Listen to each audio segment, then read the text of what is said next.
যাতে কাদা থেকে যদি আপনার পানি যদি বের হয়, ঠিক আছে, ওই পানিগুলো যাতে কর্নারে এসে জমে, তো সেই রকমের পরিস্থিতি করে তারপর সেই ক্ষেতের উপর আপনি সর্বপ্রথম ছাই ছিটাবেন, মানে চুলোর যে ছাই, মানে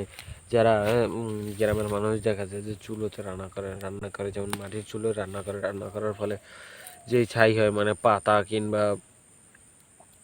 দাউর দিয়ে যে রান্না করা হয়, কিংবা ধান সেদ্ধ, মানে এই যে ধানগুলো যে কাটে, হ্যাঁ, আমনের যখন ধানগুলো কাটে, তো সেই ধান সেদ্ধ করার সময় যে ধানগুলো ওঠে, তো সেই ধান আপনার সেই ধান দিয়ে আপনার ই করা হয়, ঠিক আছে, মানে সেই ধানগুলো আপনার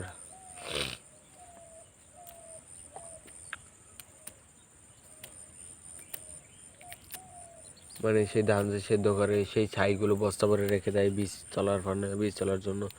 তো সেই ধান মানে ছাইগুলো রেখে দিয়ে বস্তার পর, তো ওই যে মাটিটার উপর আপনার ভালোভাবে দেওয়া হয়েছে, দেখতে দেখায়, মানে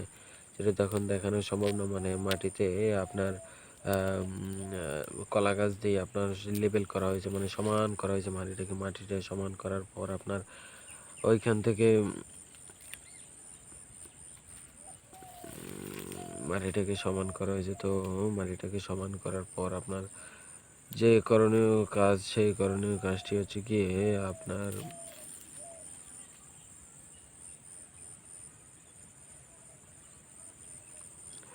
মাটিটাকে সমান করার পর আপনি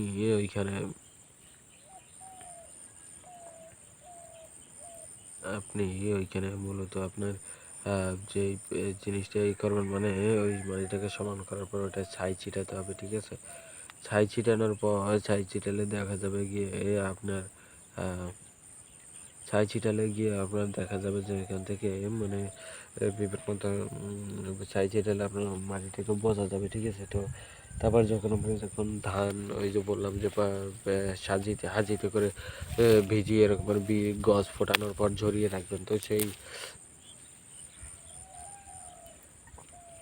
সেই মাটিগুলো দিয়ে, মানে সেই ছাইগুলো দেওয়ার পর সেই ধানগুলো এনে গজ ফোটানো ধানগুলো এনে আপনি এই বীজতলায় ছিটিয়ে দেবেন, মানে এই যেখানে আপনি পানি সেচ করে ছাই দিয়ে রেখেছিলেন সেই জায়গায় এনে আপনি ধানগুলো ছিটিয়ে দেবেন।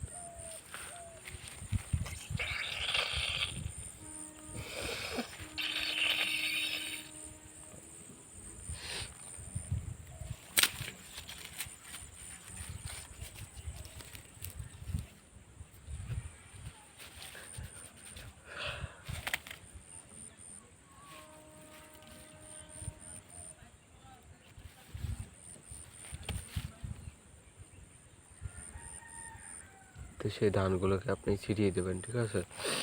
তো ছিটিয়ে দেওয়ার ফলে দেখা যাবে যে আপনার ওই ধানগুলো থেকে আপনার